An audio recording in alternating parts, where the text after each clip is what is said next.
सो देखना चालू करते हैं। पहले तो हमारे यहाँ पे चैप्टर को खत्म करते हैं, हमारे प्लांट किंगडम के चैप्टर को। First of all let's revise this gymnosperm का कुछ कंपोनेंट हम रिवाइज करेंगे and then we will do the angiosperms.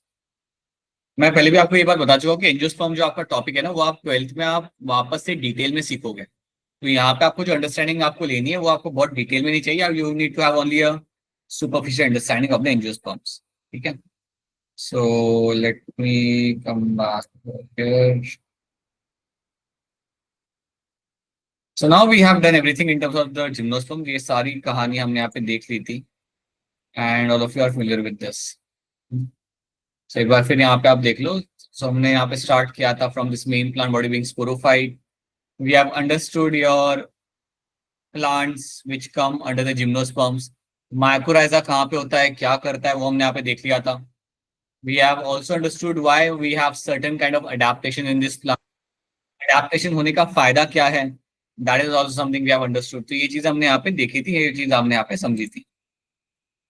Then we have discuss what is your microsporophylls and your megasporophylls. Microsporophyll आपको बना के देता है आपके यहाँ पे male strobili which will form the male strobili and male strobili will be having the megaspore microsporangia. और इसकी मदद से मैं बता दूं मेरा यहाँ पे microspore like within them you will have a microspore mother cell. और एक माइक्रो लाइक कुछ माइक्रोस्पोर मदर सेल के इस्तेमाल करके I can make the microspore. I can make different type of microspore can be form. तो ये बात आप microspore will undergo some changes to form the pollen grains which are called as my male gametophyte. ये हमने देखा था। अब मुझे आप लोग बताओ कि आपके मेल गैमेटोफाइट मतलब पोलन ग्रेन के अंदर आपको कितने गैमेट्स मिलते हैं देखने के लिए। बोलो अनम्यूट करके क्या होगा इसका आंसर। अरे अनम्यूट करके वैसे ही बता दो how many gametes can see over. Sir दो। Two, right, sir true. दो। So two male gametes have been seen over here. You will never find gametophyte being independent. कभी भी आपका gametophyte आप यहाँ पे independent आपको नहीं मिलेगा. You'll always find them present with the sporophyte. हाँ, वो pollinate कर रहा होता है, उसे हम independence नहीं बोलते हैं। ठीक है, ये ग्रो तो आपके स्पोरोफाइट के अंदर ही कर रहा होता है। मेगास्पोरोफिल याद रखना, ये थोड़ा सा मैं चाहता हूँ कि मेगास्पोरोफिल आप लोग मुझे समझाए, मैं नहीं समझाऊंगा, आप लोग मुझे यहाँ पे एक्सप्लेन करें what is happening in the megasporophyll. So first of all you have to tell me that you have your megasporophyll.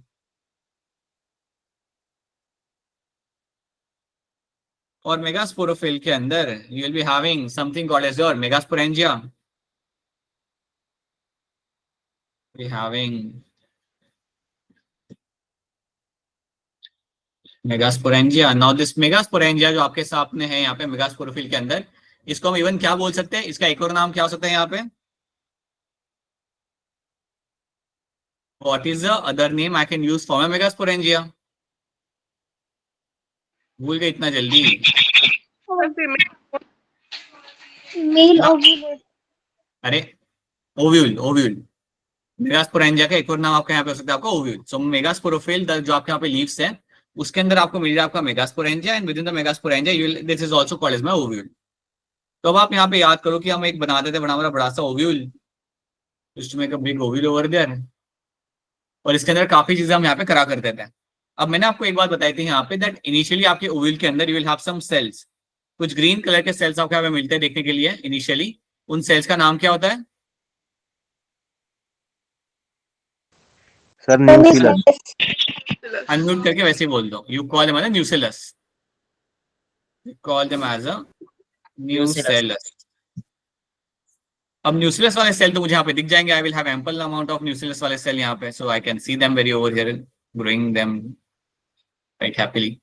Now what you should know here is कि न्यूक्लियस वाले सेल तो मेरे यहाँ पे मेरे दिख रहे हैं। इसके बाद you will have some of the cell, कुछ मेरे यहाँ पे सेल होगा या एक मेरा यहाँ पे सेल होगा जो मेरे यहाँ पे अलग हो जाएगा। कहाँ कह सकते हैं फीमेल ट्यूबिल यहाँ पे आ गया बेटा, यहाँ पे आ गया, यहाँ पे ये है मेगास्पोरोफिल जो था ना आपका पे, दैट इज फीमेल ट्यूबिली। ठीक है। अब न्यूक्लियस के अंदर you will be having that one particular cell, एक स्पेशल सेल मेरे पास यहाँ पे होगा। और सारे जो मेरे यहाँ पे सेल है they are my diploid cell, you know that all are my diploid cell. ये जो एक और जो सेल मेरा यहाँ पे सेंटर में है जो थोड़ा स्पेशल है उसका नाम यहाँ पे क्या होगा, megaspore mother cell. Very good, very good Himanshi Naliya, that is called as my megaspore mother cell. इसको हम बोलेंगे यहाँ पे as a megaspore mother cell. अब मेगास्पोर मदर सेल जो आपके यहाँ पे डिप्लॉयड सेल आपके पास है यहाँ पे, Now this will undergo the meiosis. So let's say you have this megaspore mother cell and this will undergo the meiosis. और meiosis करने के बाद आपको मिलेंगे आपके यहाँ पे 4 cell.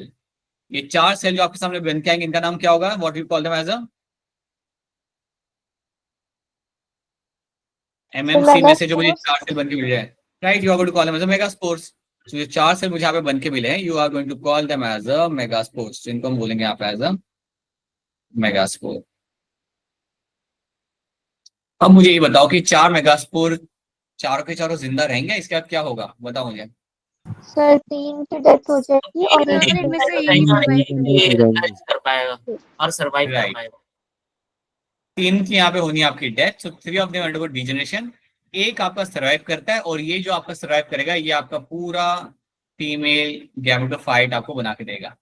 So this will undergo rapid mitosis. ये करेगा अपना रैपिड माइटोसिस यहाँ पे and then you will get to see your complete female gametophyte will be form. एक बार फिर हम यहाँ पे देख लेते हैं. ये बात मैं आपको बार बार इसलिए बता रहा हूँ क्योंकि ये इंपॉर्टेंट है इसलिए. सो you have this ovule, right? This my ovule और मेगास्पोरेंजियम, जो भी आप कहना चाहते हो इसको. इसके अंदर अब आपको बनता हुआ मिलेगा आपके यहाँ पे female gametophyte. So let's make yellow colour का बना रहे थे हम लोग लास्ट टाइम, वही बनाते हैं. So you will have this पूरा एक बड़ा सा हेप्लॉइड स्ट्रक्चर आपको बन के आपका यहाँ पे रेडी हो जाएगा. अब इसके अंदर हमने यहाँ पे देखा था within that we were finding female gametophyte के अंदर मुझे क्या मिलेगा यहाँ पे देखने के लिए? What I will find over here? 2-3 क्या मिलेंगे मुझे यहाँ पे? 2 से 3 आर्किगोनिया, राइट? तो यहाँ पे मुझे मिलेगा मेरे यहाँ पे आर्किगोनिया. तो ये बात आपको रखनी है यहाँ पे याद, that you have form your female gametophyte आपके यहाँ पे बन चुका है. So your female gametophyte is been formed over here. इसके अंदर आपको मिलेगा आपके यहाँ पे archegonia. You can place the archegonia in this. और आर्किगोनिया के अंदर आपके यहाँ पे क्या होगा? सर एग मिलेगा. Egg. Rex.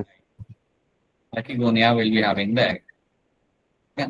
So you'll have the Archegonia over here. This will be my Archegonia.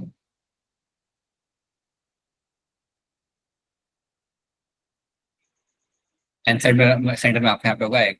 इसके अलावा अभी एक तो आपके पास है यहाँ पे, और उसके अलावा एक और आपको यहाँ पे एक टिश्यू मिलता है जो आपका हैप्लॉइड होता है, वो भी हैप्लॉइड होता है. वो टिश्यू आपके यहाँ पे कौन सा होगा? Sir endosperm. Endosperm. हैप्लॉइड होगा. That is your endosperm. और एंडोस्पर्म जो यहाँ पे होगा ये हमें यहाँ पे रहेगा haploid. will be a haploid endosperm which will be formed. ठीक है, ये आपके यहाँ पे रेडी हो चुका है. और यही चीज मुझे यहाँ पे बतानी थी या रिवाइज करानी थी. This is very clear with कि आपको क्या क्या यहाँ पे देखने के लिए आपके यहाँ पे मिल जाता है. एंडोस्पर्म का काम क्या होता है? कोई बताए मुझे यहाँ पे क्विकली. एंडोस्पर्म सर नरिशमेंट का काम होता है ना. किसको नरिश करेगा? हमें या किसी और को? That is what you have to complete the statement ना. नरिशमेंट किसको कर रहा है वो नरिश वहां पे? सर बताओ. को Sir, egg को. सर एग को. एम्ब्रियो को. एग को नहीं, एम्ब्रियो को. देखो एग के साथ आपका स्पर्म आके फ्यूज करेगा. एग के साथ जाके आपका स्पर्म आकर फ्यूज करेगा and then you will find the zygote will be form. फिर आपको यहाँ पे डिप्लॉइड जायगोट आपको यहाँ पे बनेगा. एंड दैट डिप्लॉइड जायगोट को सपोर्ट करने का काम मेरा यहाँ पे होगा एंडोस्पर्म का. सो जायगोट आपका एम्ब्रियो में कन्वर्ट होता है. ये बात याद रखना सब लोग. And please understand one thing, you should have your conceptual understanding अपने यहाँ पे क्लियर रखना कि अगर आपके यहाँ पे स्पर्म आ रहा है, sperm will fuse with the egg जो आपका आर्किगोनिया के अंदर है, हैप्लॉइड प्लस हैप्लॉइड, आपका डिप्लॉइड जायगोट आपका यहाँ पे बन जाएगा. एक बार ये आपका बन गया, then what you will find happening over here is it will turn into the embryo. ये ग्रो करेगा, will turn into the embryo. अब इसका ग्रोथ के टाइम पे नरिशमेंट कौन देता है? आपका एंडोस्पर्म. एंडोस्पर्म इसको यहाँ पे नरिश करेगा. तो ये चीज आपको इसके अंदर रखनी है यार. ठीक है, अब मैं आपको एक चीज बताना चाहूंगा यहाँ पे. फ्यू थिंग्स यू नो, जैसे when we talk about the gymnosperms,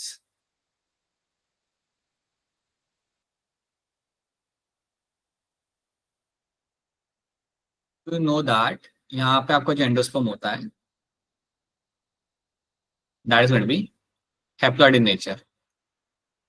ये बात तो आप यहाँ पे जानते हो, ये आपका haploid होता है. अब एक और बार याद रखना, endosperm is formed pre fertilisation. आपके फर्टिलाइजेशन होने के पहले आपका एंडोस्पर्म आपके यहाँ पे रेडी हो जाता है. तो ये बात याद रखना, आपसे पूछा जाएगा कि एंडोस्पर्म आपका बनता कब है, तो यार इतना आपके मेल गैमेट आने के पहले ही बन जाता है वो। एंडोस्पर्म आपका फर्टिलाइजेशन होने के पहले ही बन जाएगा, इसके अंदर मेल गैमेट आने का वो इस्तेमाल यहाँ पे नहीं करता। So this is again one more information which should be clear to all of you, that your endosperm formation happens pre fertilisation. आपका फर्टिलाइजेशन होने के पहले आपका एंडोस्पर्म आपके यहाँ पे रेडी हो जाता है। तो ये बात भी आपको यहाँ याद, this is also one thing should be clear to all of you. Pre fertilisation का मतलब याद रखना, it is all happening before the fertilisation happens, your endosperm is getting form and going to be ready over there, right. ये चीज आपको यहाँ पे रखनी है याद, this is one thing you have to know. इसके अलावा now we can jump on to my angiosperms. अब इतना अगर आपके पास इन्फॉर्मेशन है तो you that's enough for you. Now when we jump on to angiosperm, ना जब हम एंजियोस्पर्म के ऊपर जंप करते हैं, इसको हम बहुत सॉरी सर बिकॉज थोड़ा नेटवर्क इशू था तो अभी ज्वाइन ऑलराइट श्रेया, कोई बात नहीं। Now let's talk about my angiosperms. जब मैं यहाँ पे एंजियोस्पर्म्स के बारे में बात करूंगा, so when I will be discussing everything about the angiosperms over here, first of all you have to know these are my flowering plants. सबसे पहली बात आपको आगे, these are my flowering plants. ये सबसे पहला स्टेटमेंट आपके जहन में आना चाहिए, these are my flowering plants, right? Most dominated group or dominant group in plants. सबसे डोमिनेंट ग्रुप जो आपके यहाँ पे प्लांट्स के अंदर वो आपका यही है। Angiosperm has been able to spread throughout the world. आपके जो एंजियोस्पर्म्स है वो कोई एक जगह पे आपको नहीं मिलते, they have been spreading throughout the world. ये पूरे वर्ल्ड में आपके स्प्रेड हो चुके हैं। They are seen in tropical belt, temperate area, सब जगह आपको ये मिल जाता है। तो याद रखना, they are the most dominant group in the plant world, ठीक है। फ्लावरिंग प्लांट्स आपको यहाँ पे मिलेंगे, that's something you have already always seen near the surrounding. यहाँ पे you will hide, seed will be covered in cytofruit, or I should say ovule will be enclosed. Ovule जो यहाँ पे होगा, ovule will be enclosed inside ovary. ये बात याद रखना कि आपके ओवरी के अंदर आपको यहाँ पे ओव्यूल मिलेगा, right? So within the ovary we'll have the ovules. So if I have to just draw a picture over here, right? So this is my female reproductive part. This is my gynoecium. ये बताइए, ये picture आपने 10th में देखा होगा, gynoecium या जिसको भी कहते थे as a carpels. Yes, sir. Yes, sir. Yes, sir. ये आपने अपने 10वीं कक्षा में इसे पढ़ा होगा। So this is assume that this is the structure over here. So this is the ovary. This over here is going to be the ovary. और सेंटर में आपको मिल जाएगा आपके यहाँ पे ovule. Within the center will have the ovule.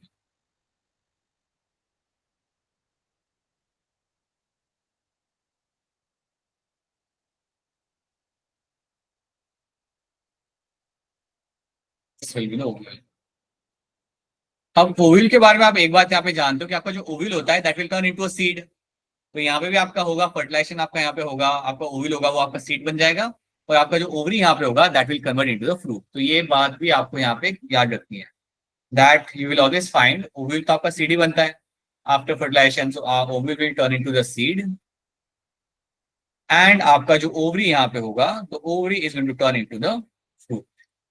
ये आपका यहाँ पे फ्रूट बन जाएगा, जो फ्रूट हम खाते हैं that is actually formed from the ovary. इतनी बात हमें याद रखनी है। सो बेसिकली यहाँ पे आपको फ्रूट फॉर्मेशन आपको मिलेगा। सो एंजियोस्पर्म्स का मैंने आपको बताया थी ये बात पहले भी कि एंजियोस्पर्म का रीजन ये है कि वो वर्ल्ड में इतना स्प्रेड हो चुके हैं या इतना वो अपने आप को ऑक्यूपाई कर चुके हैं अलग अलग हैबिटेट के अंदर, because they were able to form the fruit. So fruit formation इनके लिए एक बहुत ही इंपॉर्टेंट रीजन रहा है, जिसकी वजह से मेरे ये जो प्लांट्स है they have been spreading throughout the world. Because जब भी फ्रूट गया एनिमल के वजह से या ह्यूमन के वजह से, जब भी कोई फ्रूट एक एरिया से दूसरे एरिया में गया तो वहां पे उनके प्लांट्स ने ग्रो करना चालू कर दिया। तो वहां से सीड आपके हुए germinate and there the plant started growing over there. So fruit formation was one of the very key role or key player over here for this species or for this group to diversify. तो आपका जो group है आपके यहाँ पे जितना भी diversify हो पाया है, फ्रूट फॉर्मेशन उसके लिए आपका बहुत इंपॉर्टेंट रोल प्ले करेगा, ठीक है। आई थिंक ये बात मैंने आपको पहले बताई थी। मैं आपको एक और एग्जांपल यहाँ पे दे सकता हूँ। I give one more example, is a very good example. Birds है, एक बर्ड का नाम आपने सुना होगा, there is a bird called as my hornbill. is a bird Yes, sir. called as a hornbill. Yes sir सुन रखा है। हॉर्नबिल बर्ड है ना, ये नॉर्थ ईस्ट में एक हॉर्नबिल की स्पीशीज होती है, ग्रेट हॉर्नबिल करके। तो नॉर्थ ईस्ट में आपको काफी मिलते हैं। तो नॉर्थ ईस्ट अगर आप कभी जाते हो ना, नॉर्थ ईस्ट मतलब आपका मेघालय, मिजोरम, मणिपुर वाला बेल्ट, तो वहां पे आपको हॉर्नबिल का एक अच्छा खासा पॉपुलेशन आपको वहाँ पे मिल जाता है, right? You find them in a very good number, and these hornbills are the reason because of that you have a forest over there. इन हॉर्नबिल्स की वजह से you have that dense forest जो आपको मिल रहा है ना वहां पे नॉर्थ ईस्ट में, one of the region has been this hornbills over there. One of the region मैं इसलिए यहाँ पे कह रहा हूँ because hornbills are playing an important role in seed dispersal. They are playing an important role in my seed dispersal.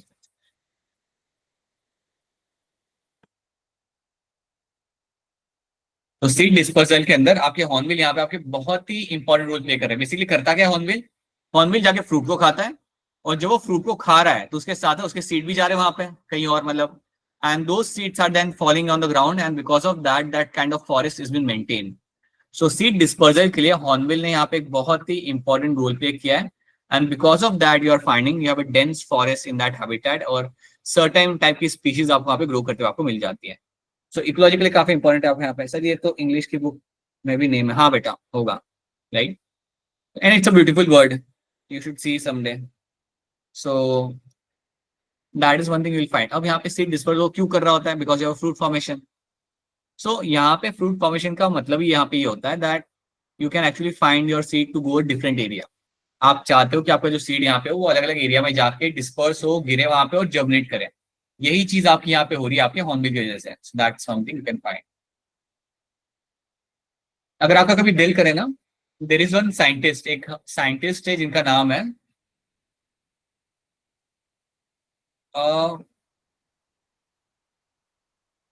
अपरिचिता Dutta. अपरिचिता Dutta जो आपके यहाँ पे साइंटिस्ट है, she is actually wild life biologist, and she is working in north east, and she is working on hornbills. तो ये वो scientist थे India के जिन्होंने बताया हमें कि हॉर्नबिल्स कितना इंपॉर्टेंट रोल प्ले कर रहे हैं आपके सीड डिस्पर्सल के लिए, और कितना इंपॉर्टेंट है इनके वजह से हमारा फॉरेस्ट इकोसिस्टम नॉर्थ ईस्ट का।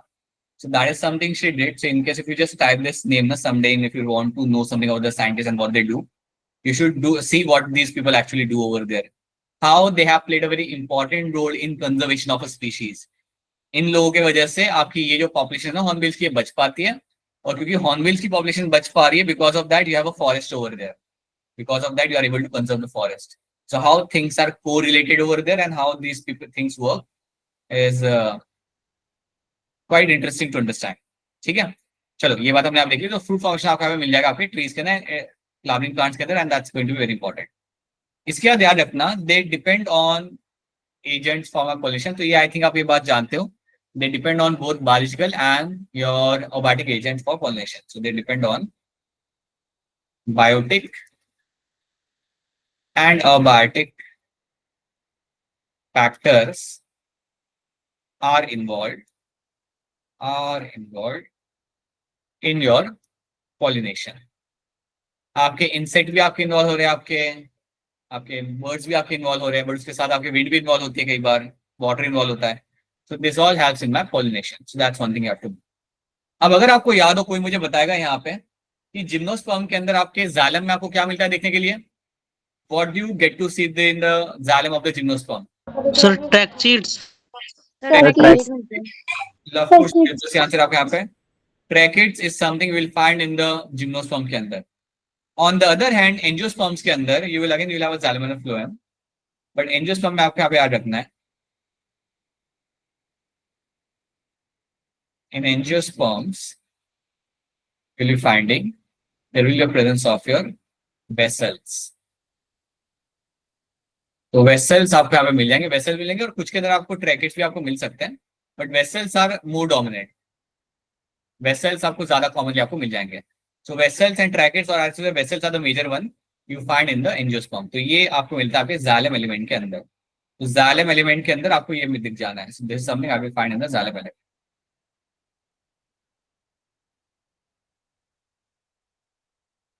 ठीक है, याद रखना vessels are much more better than the tracheids. तो वेसल्स आपके ज्यादा बेटर होते हैं, और ये इनसे आपका वाटर कंडक्शन ज्यादा अच्छे तरीके से स्मूथली आपके यहाँ पे हो सकता है। तो ये चीज आपको याद रखनी है, that is what you will find in the angiosperms के अंदर, वेसल्स एंड ट्राइकेट्स। ओके, अब हम थोड़ा बात करते हैं। So again they will have this plants will have the male and female reproductive organs आपको यहाँ पे मिल जाएंगे। I quickly give you the idea about the male and female reproductive organ over here. आपने ये देखा होगा that if you have a flower, let's say this is a flower over here, तो फ्लावर के अंदर you will have the carpel. So carpel is nothing but my female gynoecium, that's a female reproductive part. You'll have the carpel over here.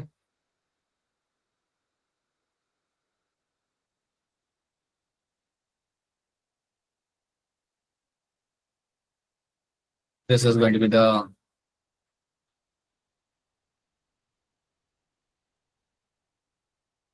carpel, and on the side you will be having your stamen.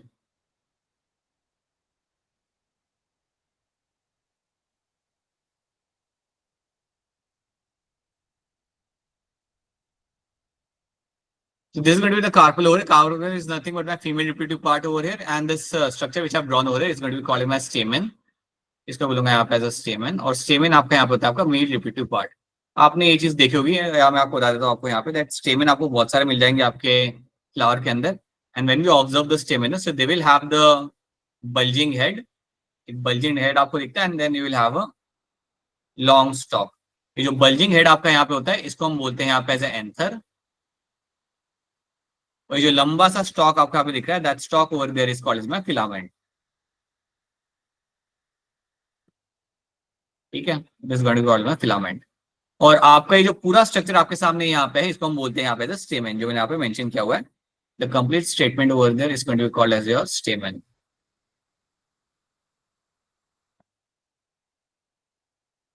Right, so अब anther your filament and the complete structure here is going to be called as your stamen. अब आपको यहाँ पे एक बात याद रखनी है, आपके एंथर के अंदर ही आपके पोलन ग्रेन बनाए जाते हैं। हमें ये नहीं देखना कि पोलन ग्रेन कैसे बन रहे, बट याद रखना कि एंथर के अंदर ही आपके पोलन ग्रेन आपके यहाँ पे बनाए जाएंगे।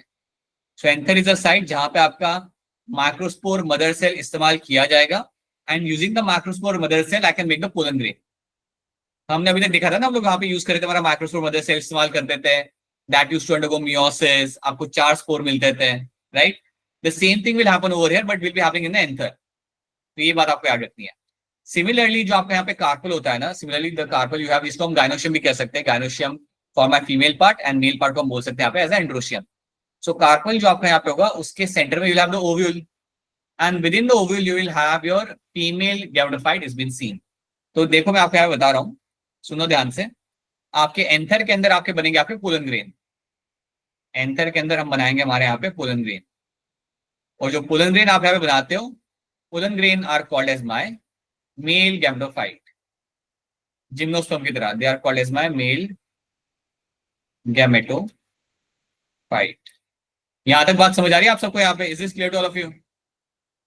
Yes sir. Yes sir. Yes sir. नहीं आ रहा हो तो बता देना, या कोई चीज लगे कि इसमें ये क्या हो गया, देन लेट मी नो। तो that is going to be the male gametophyte over here. अब हम यहाँ पे देखें कि फीमेल गैमेटोफाइट आपका कहाँ पे होगा। ये तो देख लिया हमारा मेल वाला part, now let's have a look at the female one. तो यहाँ पे होता क्या है ना, what you get to see, you will have your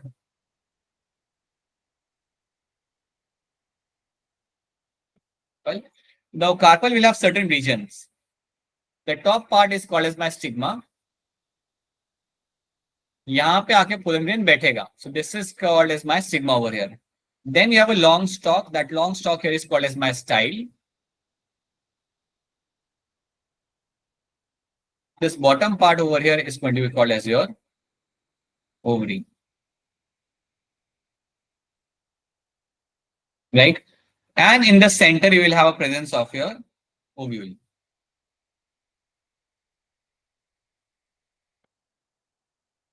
The center will have a presence of your ovule in the center. This is going to be the ovule. आपको याद रखना है कि ओव्यूल के अंदर you will find a presence of a embryo sac. Embryo sac कैसे बनता है वो आपको याद नहीं रखना फिलहाल के लिए, I don't spend time on that right now, but याद रखना कि आपको ओव्यूल के अंदर you will have a formation of embryo sac.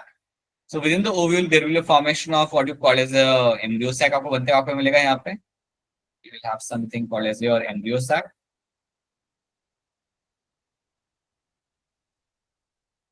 और जो आपको ओवल के अंदर आपको एम्ब्रियो सैक बन रहा है, that embryo sac is called as my female gametophyte, female gametophyte.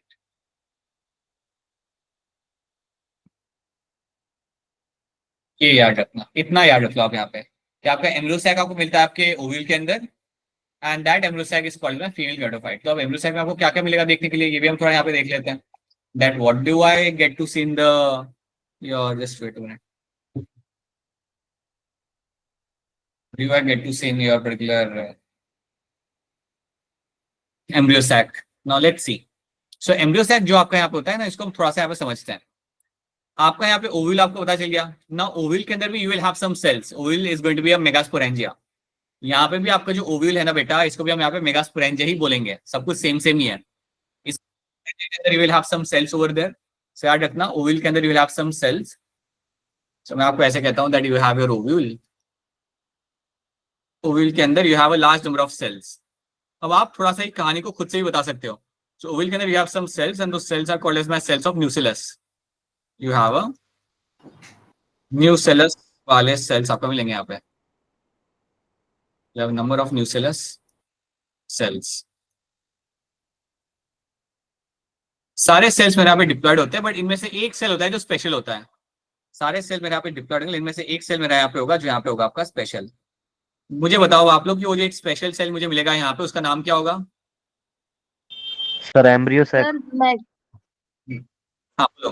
Embryo sac नहीं, अभी तो बनेगा वो, एम्ब्रियो सैक अभी बना नहीं है, वो तो मेगा बनाएंगे। Megaspore mother mother cell cell होगा। Megaspore mother Aliya Muskan, very good, MMC। That right, that is called as my megaspore mother cell. एक स्पेशल सेल मुझे यहाँ पे मिला है, you call megaspore mother cell. Same story है बेटा, सेम स्टोरी है जो आपकी उसमें थी ना जिम्नोसम में, वही स्टोरी आपके यहाँ पे भी है। This is my diploid cell, और अब इसने करना है आपके यहाँ पे मियोसिस। जब इसने अपना यहाँ पे मियोसिस करेगा, so again you will find your 4 haploid cells are getting form. 4 haploid cell आपको मिले, तो these are 4 nothing but my megaspore. तो मेरे मेगास्पोर यहाँ पे रेडी हो चुके हैं।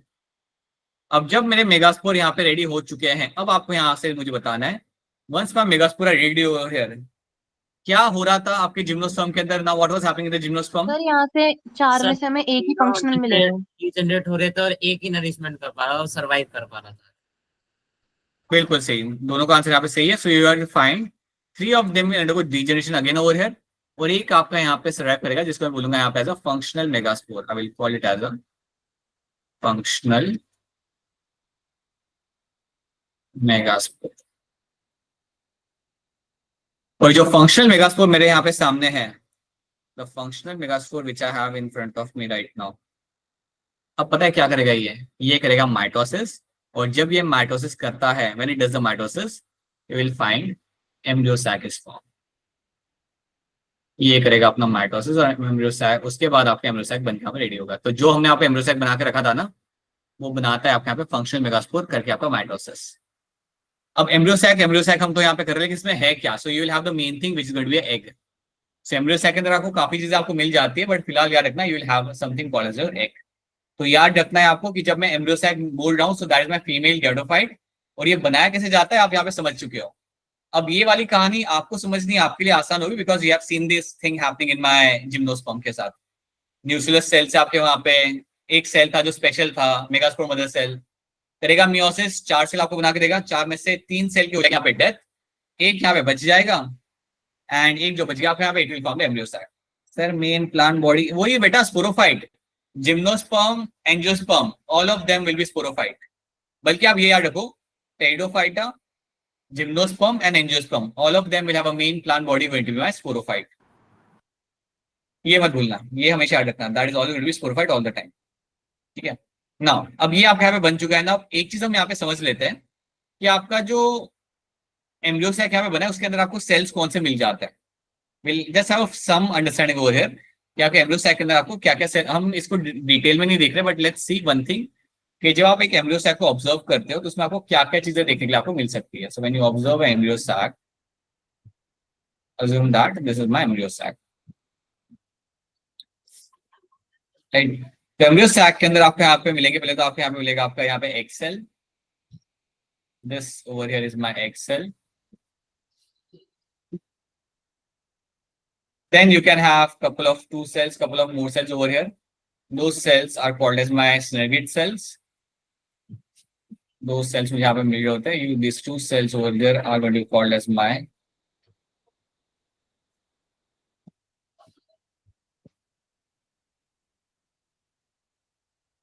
rigid cells.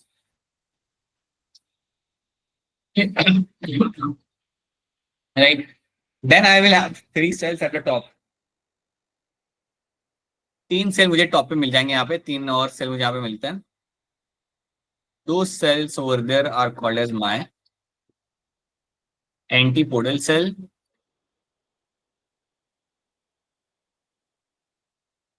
इसको बोलेंगे हम यहाँ पे as antipodal cell. That's one thing you will be finding over there. So तीन आपके सेल आपको मिलेंगे यहाँ पे antipodal cell.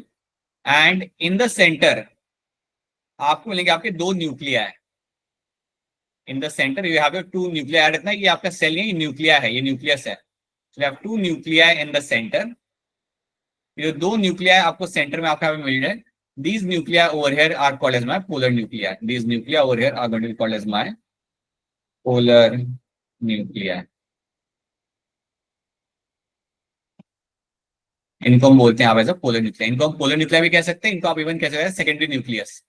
You can also call them as a secondary nucleus. So याद रखना ये 3 एंटीपोडल सेल ऊपर, आपके पास 2 सिनर्गिड सेल है, आपके पास एक एक्स सेल है, और ये जो पूरा जो स्ट्रक्चर है ना इसको भी हमें, ये भी आपका एक सेल ही होता है. This is also one type of cell. तो ये जो सेल आपके सामने यहाँ पे बना हुआ है ना, इसको हम कहते हैं यहाँ पे central cell. This is my central cell. अब आपको यहाँ पे काउंट करना है कि कितने सेल आपके सामने यहाँ पे है. 3 ऊपर थे, एक सेंट्रल सेल है. ये तो न्यूक्लियस है ना, ये सेल को नहीं गिनेंगे हम. This is a nuclei. एक सेंट्रल सेल है, 2 सिनर्गिड और एक एक्स सेल. तो टोटल नंबर ऑफ सेल अगर मैं यहाँ पे गिनता हूं मेरे यहाँ पे, then I will have 7 cell structure. एक 7 सेल स्ट्रक्चर मुझे यहाँ पे मेरा दिख रहा है. और अगर मैं न्यूक्लियस यहाँ पे गिनूंगा तो इन 3 सेल के अंदर उनका न्यूक्लियस होगा, ऊपर वाले 3 सेल में उनका न्यूक्लियस होगा, और यहाँ पे आपके 2 न्यूक्लियस है, तो 6 हो गए यहाँ पे, plus 2 8. So 7-celled 8 nucleated structure is seen over there. 7-celled 8 nucleated structure is seen.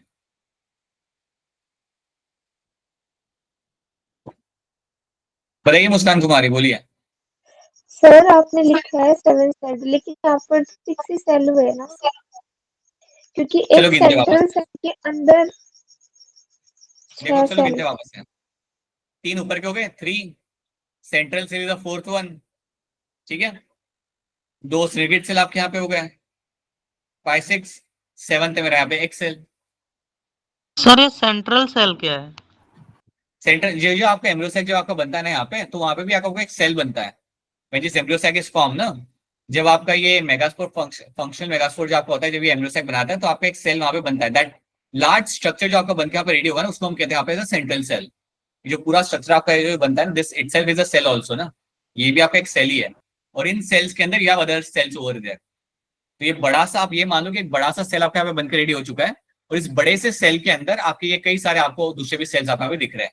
And this complete structure is called as my embryo sac. That is something you will find over here. ठीक है, तो ये बनने का तरीका आप सोचोगे कि सर ऐसे कैसे हो रहा है, सर एक सेल में दूसरा सेल कैसे मिल रहा है, क्योंकि हमने इसको डिटेल में नहीं देखा है कि एक्चुअली बन कैसे रहा है. वो आप 12th में देखोगे, देन यू विल रियलाइज कि अच्छा इस तरीके से बन सकता है. But you can find this thing happening. You will have one large cell, and within that large cell some small cells are been seen over there. And this complete structure is called as my embryo sac. तो अगर आपके सामने पूछे कि embryo sac के अंदर कितने cell होते हैं, तो आपका आंसर सिंपल होगा, 7 सेल और 8 न्यूक्लिएटेड स्ट्रक्चर मुझे यहाँ पे मिल जाएंगे. So it is going to have 7 cell and 8 nuclei. This is what you find in the embryo sac. अब मुझे बताओ क्या ये, इसमें अभी कोई सवाल है तो पूछ लो. बताइए आफ्ताब, बोलिए. सर एक बार दोबारा समझा दो सर. पूरा के पूरा? यस सर, पूरा. चलिए देखते हैं. सी यहाँ कहाँ तक समझ नहीं आया? सर ये जो डायग्राम है ना, ये समझ नहीं आया. हाँ. सर अच्छा एक बात सोचो तुम यहाँ पे. अच्छा मेरी बात सुनो एक डायरेक्टली. ये फंक्शनल मेगास्पोर है आपके पास यहाँ पे, यस ठीक है. सर. ये करता है रैपिड माइटोसिस, ठीक है. करेगा रैपिड माइटोसिस. अब तुम ऐसे इमेजिन कर लो मैं कुछ बीच के जो गैप्स है ना उन्हें मैं इग्नोर कर रहा हूँ, इसमें कुछ बीच में इवेंट्स हो रहे हैं उसको मैं इग्नोर कर रहा हूँ यहाँ पे। Imagine that you have a megaspore over here, ये आपका रैपिड माइटोसिस आपका करता है और आपको एक बड़ा सा स्ट्रक्चर बना के देता है। दिस बड़ा सा structure is nothing but my central cell, लेकिन इसके अंदर आपको और भी कई सारे सेल आपको मिल जाते हैं, और वो जो सेल आपको यहाँ पे बना के दिए मैंने यहाँ पे, these are the cells over there. तो आप ये मान लो बेटा कि ये जो मेरा मेगास्पोर था ना, फंक्शन मेगास्पोर, इसने ये पूरा स्ट्रक्चर बना के दिया, इसने डिवाइड कर उसने आपको ये बना के दिया, and that is why it became my, इसको हम कहते हैं यहाँ पे एज अ सेंट्रल सेल, इसको हम एज अ सेंट्रल सेल। और इस सेल के अंदर आपको और भी अलग अलग टाइप के सेल मिल जाते हैं, so you will have 3 cells at the top and 3 cells, एक आपका एक सेल यहाँ पे होगा और 2 आपके यहाँ पे होंगे सिनेगेट सेल्स। आफ्ताब ये बन रहा है आपका, ये इस तरीके से आपका स्ट्रक्चर बनाया जाए, तो आप ये मान लो कि आपका ये जो हेप्लॉइड मेगास्पोर था ना, इसने आपको ये बना के दिया, और फिर मैंने आपको काउंट करके यहाँ पे बताया कि कितने सेल आपके यहाँ पे बन रहे हैं। ठीक है, अब सेंटर में याद रखना, 2 मिनट रुक जाओ, सेंटर में याद रखना that you will have your only nuclei. Centre में ये सेल नहीं है, दीज आर माय न्यूक्लियाई, ये मेरे न्यूक्लियस है, सो 2 न्यूक्लियस मुझे यहाँ पे मिल रहा है, will have 2 nuclei will be seen over here. तो कहा ये जा सकता, तो न्यूक्लियस कहाँ से आए? न्यूक्लियस कहां से है, इसने ही बना के दिया पूरा, वही मैं आपको कह रहा हूँ, ये जो पूरा स्ट्रक्चर आपको बना के लाना है यहाँ पे, that is form by this megaspore, ये पूरा आपको मेगास्पोर ने बना के दिया हुआ है। This complete structure which is been found over there is form by my megaspore over here which is a functional one. ठीक है, मैं आपको इस तरीके से बताता हूँ। अच्छा, इसको मैं ना, let me tell you one thing, Aftab यहाँ तक समझ आ रहे हैं मैं क्या कर रहा हूँ आपको, is this clear to you? Yes sir. अब इसमें तुम एक और भी चीज यहाँ पे सोच सकते हो कि मेरा यहाँ पे समझो एक बार ये मेरा सेल यहाँ पे रेडी हो गया, that I let's call it as embryo sac, this complete structure is called as your embryo sac. अगर आप ये कह रहे हो ना कि सर एक बड़े से सेल के अंदर कई सारे सेल कैसे आए, तो मैं वो आपको समझाता हूँ वो कैसे होता है इसके अंदर। सी, अज्यूम करते हैं कि मेरे पास यहाँ पे है मेरा haploid megaspore, this is my haploid megaspore.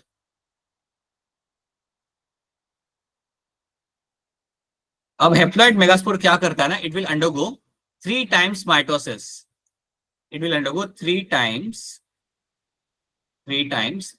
Nuclear mitosis, अभी रुक जाओ 2 minute, this will undergo 3 times nuclear mitosis.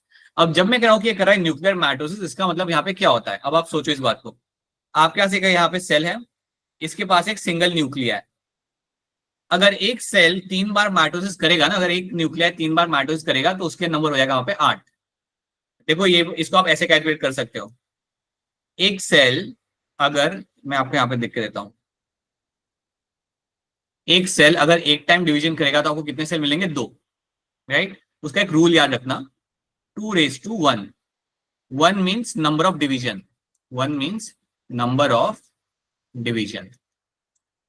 तो अगर मैं आलिया से पूछूंगा कि आलिया अगर एक सेल है, अगर वो 4 बार डिवाइड करेगा तो मुझे कितने सेल मिलेंगे, तो आलिया क्या करेगी, आलिया करेगी यहाँ पे फॉर्मूला लगाएगी 2:4, और 2:4 का यहाँ पे आंसर आएगा 16।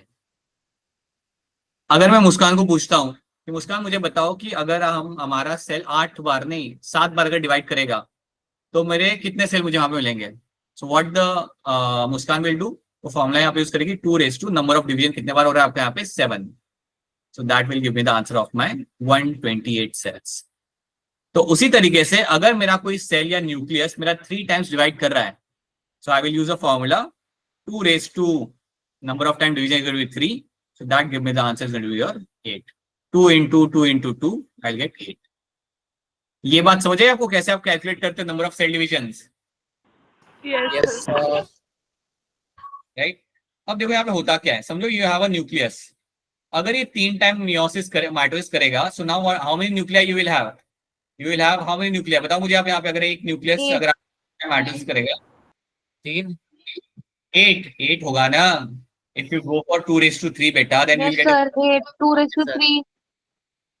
हाँ, अगर 3 टाइम्स यहाँ पे न्यूक्लियर माइटोसिस अगर आपके यहाँ पे लिखा हुआ है then you will find 8 nuclei will be seen forming over here.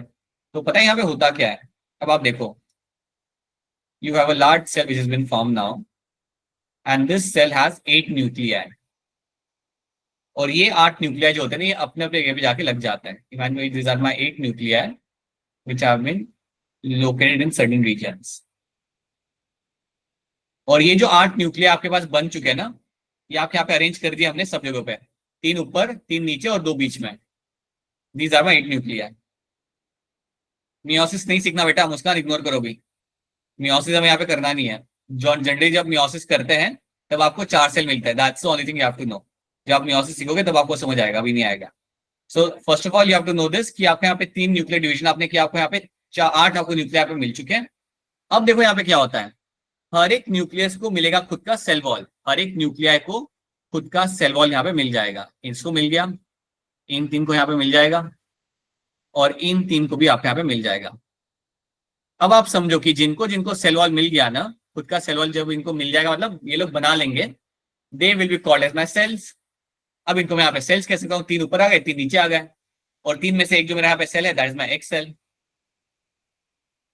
Right. अब आप मुझे बताओ कि कौन से 2 न्यूक्लिया को मुझे यहाँ पे वॉल नहीं मिला, जो सेंटर में थे उन्हें नहीं मिला. जो सेंटर में जो मेरे यहाँ पे 2 न्यूक्लिया थे उनको यहाँ पे सेल वॉल फॉर्मेशन नहीं हुआ इनके पास. तो इसलिए हम इन्हें क्या बोलते हैं, we call them as a 2 nuclei, और you call them as a polar nuclei. Polar nuclei. पहले ये बताओ क्या इतनी बात आप सबके यहाँ पे समझ आ रही है? Yes sir. Yes sir. Yes sir. लड़कों को सबको समझ आ रहा है यहाँ पे? ऑल अपने लवकुश, दीपांकर, एलेक्स, अब it's clear to all of you, right? Yes, sir. Yes. And I would strongly recommend one thing, जब मैं बता रहा हूँ ना तब अपना सवाल मत लिखो, क्योंकि अगर आप सवाल लिखोगे ना तो आपका ध्यान ही नहीं होगा. एंड द थिंग इज कि आपको समझ ही नहीं आएगा कि फिर सर ने क्या करा दिया उसके अंदर. And these are some of the very like microscopic important thing which you have to know. You can always write your question और ask a question by looking कि सर ने क्या बताया, वो समझ आ रहा है नहीं आ रहा, then you can ask a question. Wait Aftab 2 minute रुक जाओ. Let me. How many division are we talking about meiosis? और फिर सेल को कंट्रोल कौन सा न्यूक्लियस करेगा? नहीं बेटा, ऐसा कुछ नहीं, इसमें कंट्रोल वाली बात नहीं है. You have a central cell, उसके पास 2 न्यूक्लियस सेंटर के अंदर है, और हर एक सेल के पास उसका खुद का न्यूक्लियस है. आपके जो 6 सेल है बेटा, 6 सेल के पास खुद का न्यूक्लियस आपको मिलेगा यहाँ पे, और आपका जो 7वां सेल आपके सामने है यहाँ पे, that will have the polar nuclei in the center. बस इतनी बात आपको याद रखनी है. So all cell will have their own nucleus except my central cell, 2 nuclei आपके पास यहाँ पे है. ठीक है.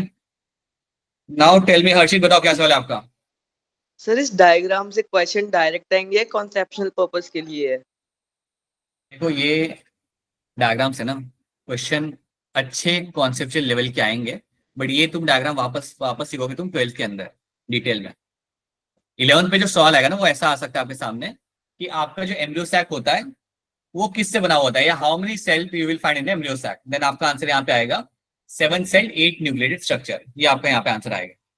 लेकिन जब आप जाते हो अपने 12वीं कक्षा में, तब ये पोलर न्यूक्लिया है, एंटीपोडल सेल से रिलेटेड कई सारे क्वेश्चन बना के लोग पूछ सकते हैं आपसे. They can ask you number of question based on that.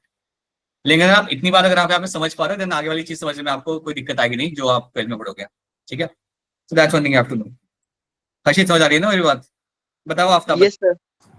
Sir ये एंटीपोडल सेल, ये सिनेंसिड सेल क्या होता है सर? ये बताओ कि जो बता रहे हो समझ आ रहा है आपको यहाँ पे? उनका बस रोल सर. पर ध्यान मत दो आफ्ताब. हाँ, दैट इज इंपॉर्टेंट. रोल तो हूँ मैं यहाँ पे बताने के लिए.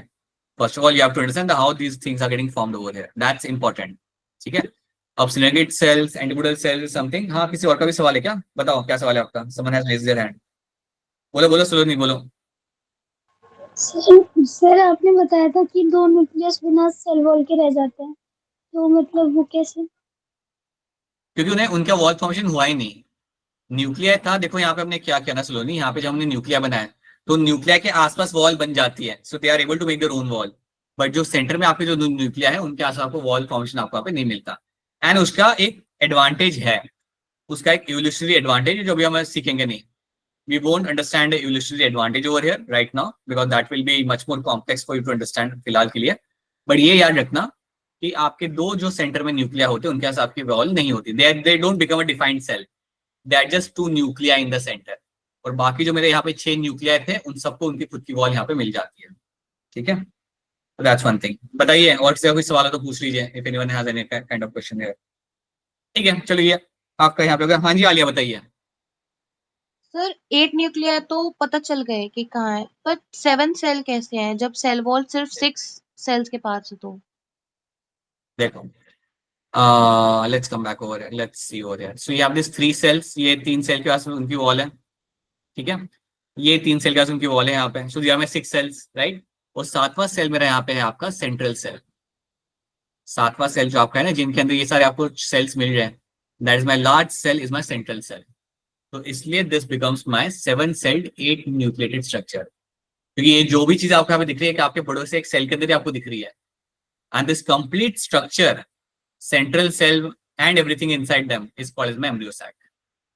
अब बात समझ आई आपको यहाँ पे क्यों क्या कह रहा हूँ Alia? Yes sir, thanks. The seventh cell is my central cell over there. So 7वां सेल जो मेरा यहाँ पे वो that's a central cell. So that's why 7 celled 8 nuclear structure is something you have to know.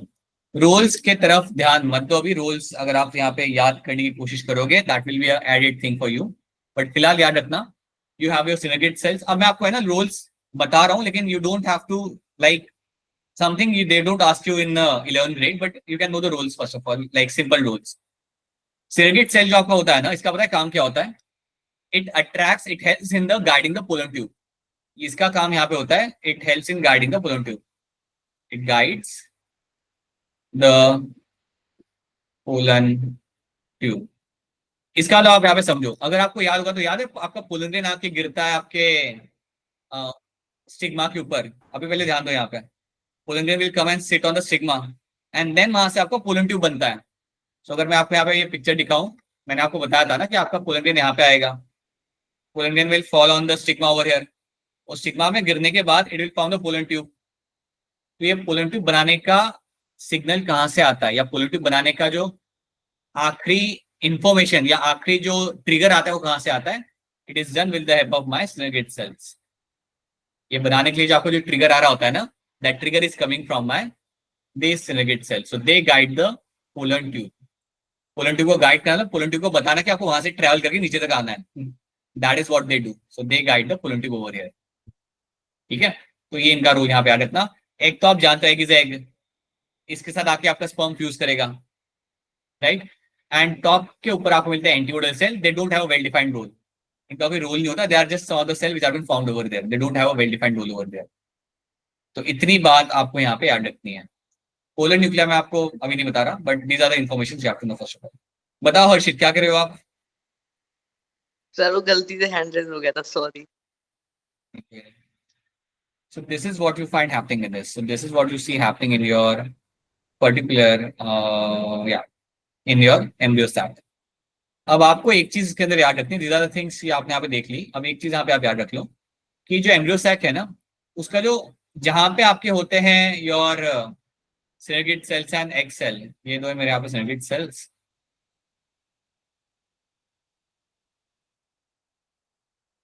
And this is my egg cell. ये जो area होता है ना, नीचे वाला जो एरिया आपका होता है, उस एरिया को बोलते हैं आप as a micropylar end. This area over here is called as my micropylar end. Micropyle and MICROPYLE, micropylar end होता है मेरा नीचे वाला एरिया। सो नीचे वाला एरिया को हम कहते हैं मैक्रोपाइलैंड, और जो ऊपर वाला जो एरिया होता है ना, जहां पे आपके मिलते हैं आपके antipodal cell, this area of the embryo sac is called as my chalazal end. Chalazal and.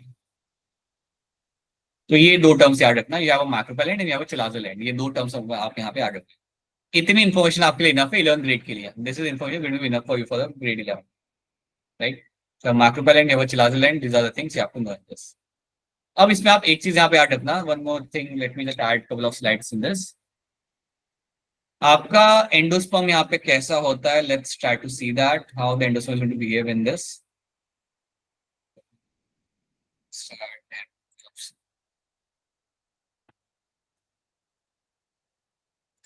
Angiosperm के अंदर भी आपको एंडोस्पर्म मिलेगा, बिल्कुल मिलेगा।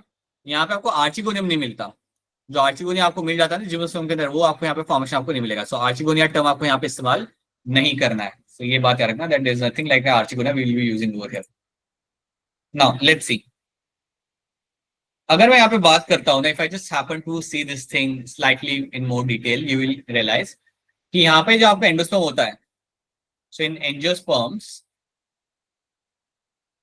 एंजियोस्पर्म्स के अंदर आपको जो एंडोस्पर्म मिलेगा, the endosperm you will have in the angiosperm,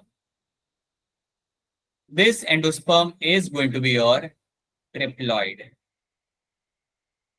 this endosperm is going to be called as my triploid. इतना याद रखो. कैसे बन रहा है उसके ऊपर ध्यान मत दो, बट यार इतना फिलहाल के लिए आप याद रखो that endosperm in the angiosperm is going to be triploid in nature. On the other hand, एक और चीज याद रखना है यहाँ पे, it is formed post fertilization. It is formed post fertilization. Fertilisation के होने के बाद आपका यहाँ पे बनता है आपका एंडोस्पर्म, उसके पहले आपका नहीं बनेगा. So endosperm formation happens after fertilisation. Gymnosperm के अंदर उल्टा था, अगर आपको याद हो तो जिम्नोस्पर्म के अंदर इवन बिफोर द फर्टिलाइजेशन आपका बन जाता था एंडोस्पर्म. जिम्नोस्पर्म के अंदर प्री फर्टिलाइजेशन आपका एंडोस्पर्म आपका रेडी होता था. यहाँ पे आपका वैसा नहीं होने वाला, it will be formed post fertilisation. ठीक है, तो ये बात आपको यहाँ पे रखनी है याद. ये एक इन्फॉर्मेशन आपके लिए इंपॉर्टेंट है, ये कई बार सवाल आ जाता है. So please know that endosperm यहाँ पे ट्रिप्लॉइड होगा, not your haploid, not your diploid, will be triploid. अब हम यहाँ पे एक चीज समझते हैं. अगर आप, अच्छा पहले ये बताओ, ये इन्फॉर्मेशन समझ आ रही है आपको यहाँ पे क्या कह रहा हूँ मैं? Yes sir. अब मुझे एक और बात आप यहाँ पे बताओ आप लोग कि आपके पास यहाँ पे इतने सारे सेल है. ये सारे सेल हमने बनाए हैं हमारे मेगास्पोर में से. ये सारे सेल हमने बनाए यहाँ पे मेरे मेगास्पोर में से. अब मुझे एक बात बताओ, क्या मेरा मेगास्पोर यहाँ पे हैप्लॉइड था या डिप्लॉइड था? सर डिप्लॉइड था. मेगास्पोर था ना यहाँ पे. Megaspore function your megaspore mother cell में से हमने मियोसिस किया था. We have done the meiosis over here. Sir यहाँ पे तो डिप्लॉइड था ना. हाँ, मियोटिक डिवीजन करके हमने यहाँ पे 4 सेल बनाए थे. 4 सेल में से एक सेल आपका बच गया था. जो मेरा सेल यहाँ पे बचा था वो तो मेरा हैप्लॉइड था. That was my functional megaspore. और उस फंक्शनल मेगास्पोर ने मुझे पूरा के पूरा एम्ब्रियोसैक बना के दिया. तो अगर मैं आपसे पूछूं कि एम्ब्रियोसैक के अंदर सारे के सारे सेल्स कैसे होंगे, तो आपका आंसर क्या होगा? हैप्लॉइड होंगे, डिप्लॉइड होंगे? Haploid. हैप्लॉइड. राइट होगा सर. अरे बिल्कुल कॉन्फिडेंस के साथ बोले, they are going to be haploid, क्योंकि हो नहीं सकता ना और कुछ. अगर मेरा हैप्लॉइड सेल सारा पूरा बना रहा है मेरे यहाँ पे embryo sac, then all the cells inside them should be haploid. So all the cells inside them are going to be haploid over there. ठीक है, तो ये बात आपको यहाँ पे याद रखनी है. ऑल द सेल्स, चाहे मेरे एंटीबॉडी सेल्स हो, ऑल द सेल, एक तो हैप्लॉइड होता है वैसे भी. Everyone over here is going to be haploid in nature. ये भी मेरा हैप्लॉइड होगा, n+n haploid. These are going to be haploid in nature. सब के सब आपके यहाँ पे हैप्लॉइड रहते हैं.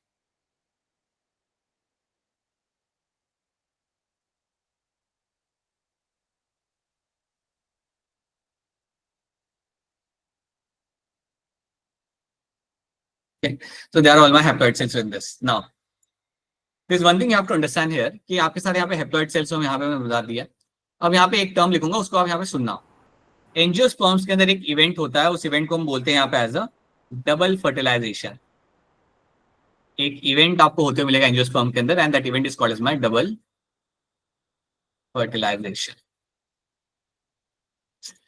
तो अगर आपसे कोई आके पूछता है कि क्या होता है मेरा डबल फर्टिलाइजेशन, देन आप पहले तो ये बोलोगे कि ये होता है मेरा एंजियोस्पर्म के अंदर. This is the event you don't find that happening in any other plants, you only find that happening in the angiosperms. तो एक इवेंट हो रहा होता है आपका यहाँ पे, जिसे हम कहते हैं double fertilisation. This is something you don't find happening in any other plants, only in my angiosperms. Right, अब मैं आपको थोड़ा सा बताता हूँ, नॉट नाउ, राइट नाउ, बाद में. पहले हम ये देखते हैं कि ये होता क्या है. So when we discuss about the double fertilisation ना, याद रखना हमेशा कि यहाँ पे आपका 2 स्पर्म आ रहे होंगे और यहाँ पे कुछ ना कुछ आपका फ्यूज कर रहे होंगे. अब यहाँ पे आप सुनो ध्यान से. You have your embryo sac. Centre में you have a polar nuclei, right. एक न्यूक्लिया के पास कितना होगा, क्या होगा, मतलब इसके अंदर क्रोमोसोम कितने होंगे? हैप्लॉइड होगा, डिप्लॉइड होगा? Haploid. हैप्लॉइड. हमेशा haploid. So you have a 2 haploid nuclei over here.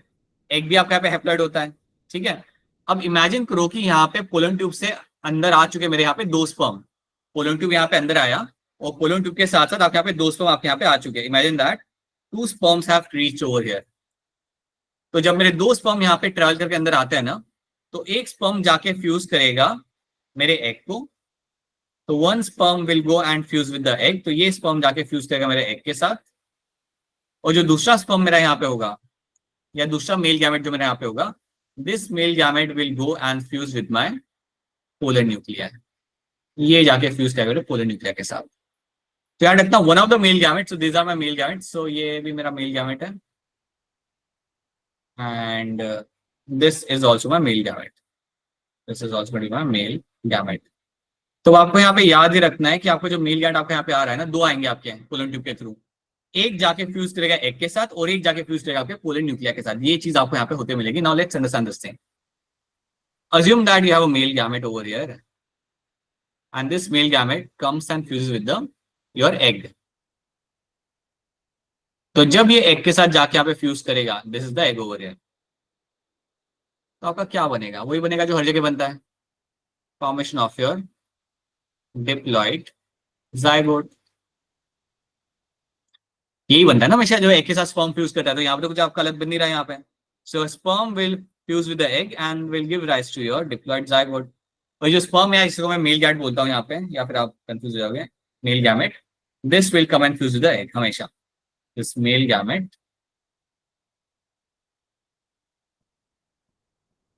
तो ये आया। मैंने आपको ये बात बोली थी कि आपके दो मेल गैमेट आते हैं, तो एक तो यहाँ पे फ्यूज कर रहा है, दूसरा आपका फ्यूज कर रहा था आपके पोलर न्यूक्लियर के साथ। दूसरा जो मेरा यहाँ पे मेल गैमेट था यहाँ पे, this will be fusing with the polar nuclear. अब मैंने आपको पहले ही बताया था आपके जो पोलर न्यूक्लियर थे यहाँ पे, दे वर माय n+n स्ट्रक्चर। दो न्यूक्लियर पे खड़े थे और ये जाके इनसे आगे फ्यूज करेगा। अब आप थोड़ा सोचो, जब मेरा हैप्लॉइड मेल गैमेट इन दोनों के साथ जाके फ्यूज करेगा, तो जो भी मेरा यहाँ पे स्ट्रक्चर बनेगा ना, वो ट्रिपलेट होगा। जो भी मेरा यहाँ पे स्ट्रक्चर बनेगा यहाँ पे, that structure over here is going to be triplet in nature. तो जब मेरा यहाँ पे मेल गैमेट आके इन दोनों न्यूक्लियर के साथ फ्यूज करता है, this will give to a formation of my a triploid structure, and that triploid structure is nothing but my primary endosperm nucleus. I'm going to call them as a primary endosperm nucleus. और ये जो primary endosperm nucleus होता है, इसको आप directly भी याद रख सकते हो अगर आप चाहो तो। इसको आप अगर इतना याद नहीं रखना तो आप डायरेक्टली याद रख सकते हो। ये जो ट्रिपलेट टिश्यू में जो मेरा बना ना, यही टिश्यू मेरा बना के देगा मुझे फ्यूचर में, after some time it will form my endosperm. अब एक काम करो, इसको जहन से निकाल लो ये काम को। You remember that once you have a triplet tissues getting formed over here, that will only give rise to the endosperm. तो अब आपको आई थिंक पता चल जाएगा कि आपका एंडोस्पर्म आपका ट्रिप्लॉइड क्यों होता है। Now I think you should understand why the endosperm over here is going to be triploid in nature. It is triploid in nature because आपका मेल गैमेट आया और उसने फ्यूज किया आपके पोलर न्यूक्लियर के साथ। It came fuse with the polar nuclear and because of that आपका यहाँ पे ट्रिप्लॉइड स्ट्रक्चर आपको बन के आपको मिल गया। So that actually fuse with the nuclear. पहले मुझे ये बताओ, क्या ये वाली बातें आप सबको यहाँ पे समझ आ रही है थोड़ी थोड़ी? Yes sir. अब अपने सवाल आप पूछ सकते हो। So will start with Luv Kush. बताओ लव कुश, क्या सवाल है आपका? सर ये मेल गैमेट न्यूक्लियस से कैसे फ्यूज हो रहा है? वो तो एग से होता है ना। दो आए थे ना, दो आए थे, एक आके एक के साथ फ्यूज हुआ और जो दूसरा आया था वो फ्यूज हुआ आपके पोलर न्यूक्लियर के साथ। एक के साथ भी हो रहा है, इसलिए तो हमें इसे बोल रहे डबल फर्टिलाइजेशन। देखो हमने क्या बोला है यहाँ पे, we have used a term like a double fertilisation. तो ये डबल फर्टिलाइजेशन का मतलब क्या होता है? एक न्यूक्लियर जाके फ्यूज करा मेरे पोलर न्यूक्लियर के साथ and other nuclear is fusing with my egg. जब एग के साथ फ्यूज करोगे सो you will get a zygote, when you fuse with the polar nuclear you will gate endosperm. Love कुछ पता चला? Yes sir. ये बात याद रखना। सो ये एक अलग सी चीज है, इसलिए तो हम कहते हैं कि आपका double fertilisation is something which you only find happening in my angiosperms, not anyone else. बताइए आफ्ताब, बोलिए। सर मुझे थोड़ी कंफ्यूजन हो गई है पोस्ट फर्टिलाइजेशन और डबल फर्टिलाइजेशन में। अच्छा सुनो, पोस्ट फर्टिलाइजेशन का मतलब ये होता है, देखो सुनो मेरी बात, पहले मुझे ये बताओ आफ्ताब, यहाँ पे मेरे स्पर्म इसके साथ फ्यूज कर रहा है एक के साथ और यहाँ पे फ्यूज कर रहा है पोलर न्यूक्लियर के साथ। इतना समझ आ गया आपको? Yes sir. इसको हम कहते हैं यहाँ पे एज अ डबल फर्टिलाइजेशन, क्योंकि दो स्पर्म दो अलग अलग चीज जाके फ्यूज कर रहे हैं। अब मुझे एक बात बताओ आफ्ताब, जब तक मेरा यहाँ पे फर्टिलाइजेशन नहीं हो रहा था, क्या तब तक मेरे पास यहाँ पे एंडोस्पर्म था?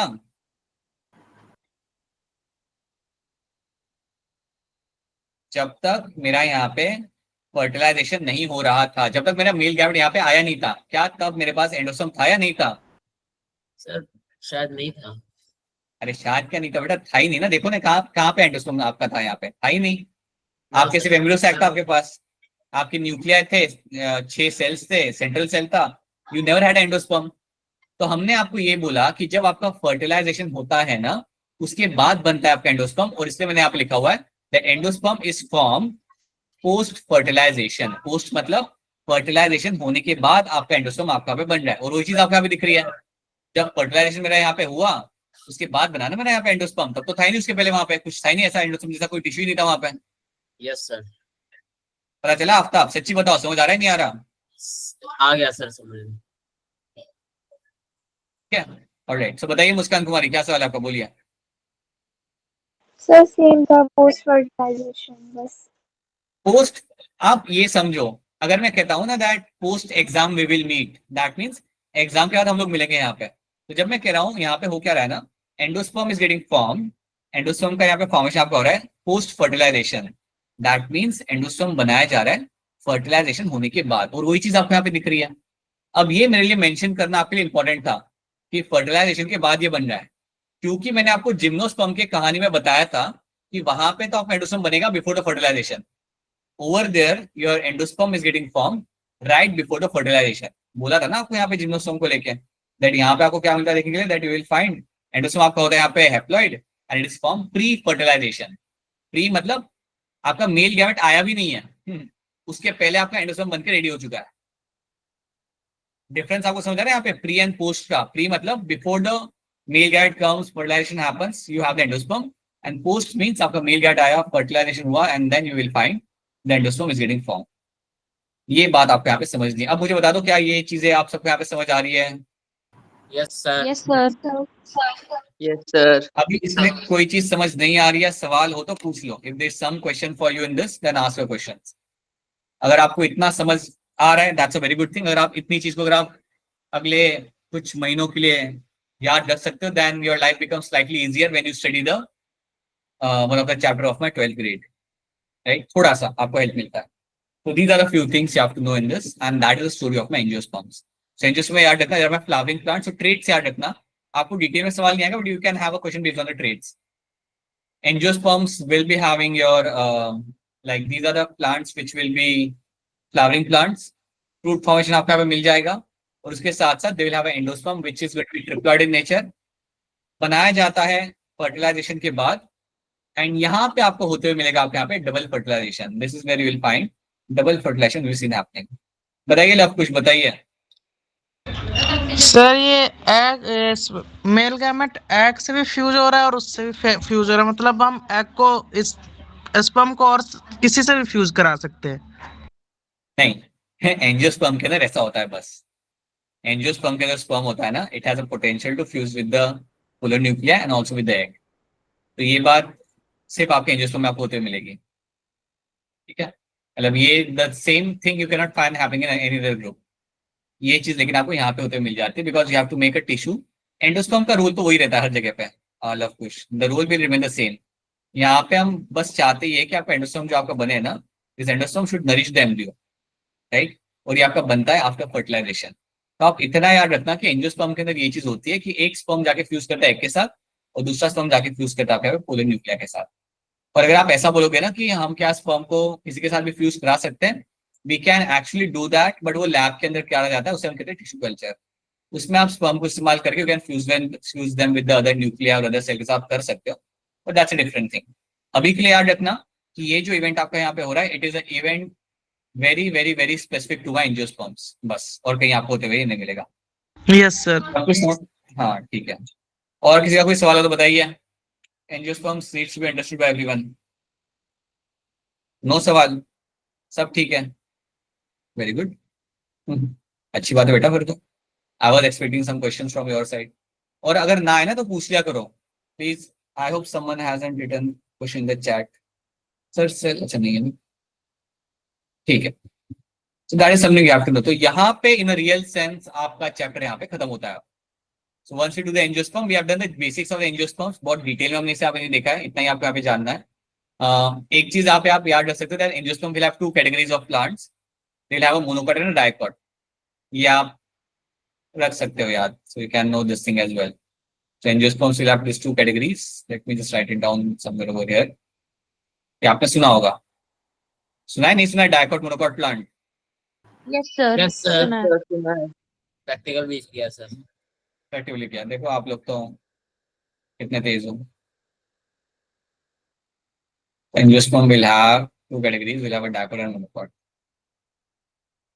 Dicot will have two cotyledons, and monocot plant will have single cotyledon. So this is something you have to. Monocot and dicot plants will be seen.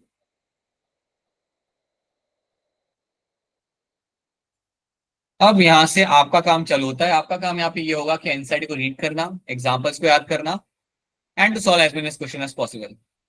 जितने ज्यादा क्वेश्चन सॉल्व करोगे उतना आपका यहाँ पे ग्रिप बनेगा, उतनी आपकी अंडरस्टैंडिंग यहाँ पे क्लियर होगी। और ट्राई टू अंडरस्टैंड थिंग। याद करने से ज्यादा समझो कि यहाँ पे चीजें जो हो रही है उनका रीजन क्या है। यू शुड अंडरस्टैंड कि एंडोसोम बनता क्यों है।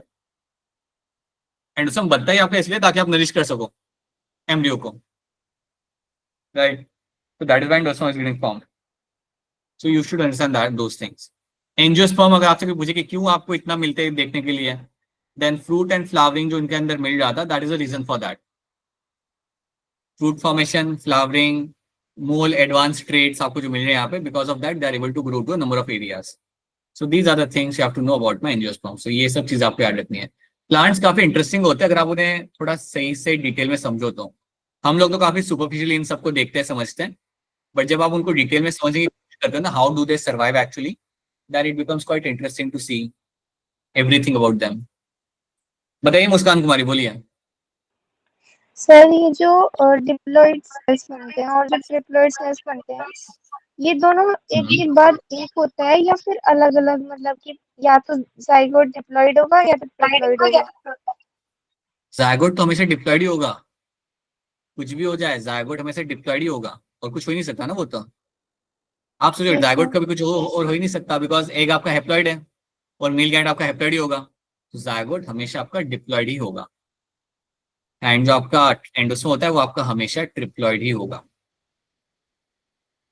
ये इसके अंदर आपको एक्सेप्शन नहीं मिलता, आई वुड से राइट ना, नहीं मिलता। Okay, sir. ठीक है, तो ये आपका zygote and endosome which will form the one. Anyone else has any other questions? बताइए, किसी और का कोई सवाल हो तो बताइए। ठीक है, मॉड्यूल के क्वेश्चंस आप सॉल्व करिएगा। I will be also sharing some question from my side. पुराने क्वेश्चंस मैंने शेयर किए थे, आपने होमवर्क करके मेरे साथ शेयर किया था। I just share the answer key that is remaining, I guess वो कर देता हूं मैं आपके साथ। And then one more assignment from this chapter and this chapter is completed. So हमारा जो अगला चैप्टर हम लोग जो स्टार्ट करेंगे, that is going to the animal kingdom, slightly better chapter. At least उसके एग्जाम्पल देख के आप कह सकते हो हाँ हमने ये देखा है। प्लांट के साथ वो थोड़ी दिक्कत आती है that sometime the example are something you don't have seen those examples, you have to imagine those examples, but with animals that won't be a case, right? So majority of the animals you have seen in the lab or in on the TV or somewhere else.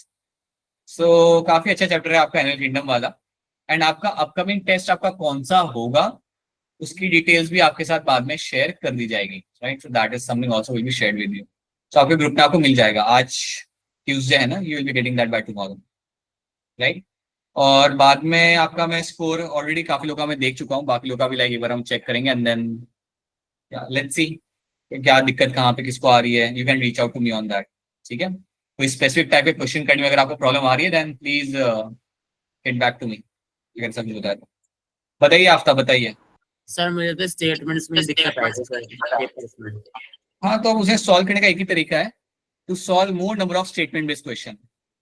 Statement वाले question को उसके ऊपर strong बनने के लिए the only thing is you can do is to solve more number of statement based question. आपको ज्यादा statement based question आपको सॉल्व करना पड़ेगा, then only things can get resolve over there, ठीक है? तो वो हम करेंगे फ्यूचर में। So will solve more number of statement based question. आप असाइनमेंट करते हो ना, उससे भी आपको हेल्प मिलेगी, और असाइनमेंट के साथ हम क्लास में भी सॉल्व करेंगे, सो हो जाएगा। स्टेटमेंट बेस्ड क्वेश्चन को हम लोग रिजॉल्व कर देंगे, that won't be a major concern for you, क्योंकि अगर जल्दी आपका कंसर्न अगर आप बता रहे हो मुझे यहाँ पे, तो उसे रिजॉल्व भी हम जल्दी कर देंगे, ठीक है? Alright people, so that's it from my side. This is what we have done आज के क्लास के अंदर। ये चीज आज हमने सीखी है, करी है, समझी है। If you have any question, please go ahead and ask your questions. अगर कोई सवाल आपके यहाँ पे नहीं है, then आपका लेक्चर यहाँ पे आपका खत्म होता है। हम लोग वापस कल मिलेंगे and tomorrow will be starting with my annual kingdom and yes will be solving a bulk of questions. कुछ क्वेश्चन यहाँ के भी होंगे, कुछ क्वेश्चन आगे भी होंगे. We'll try to solve at least 14 to 15 questions within the class. ठीक है? Which will also compensate for this as well. Right? All right, चलिए. So now we can wrap this up. If you have no questions, then bye, good night, and मिलते हैं हम लोग कल वापस से.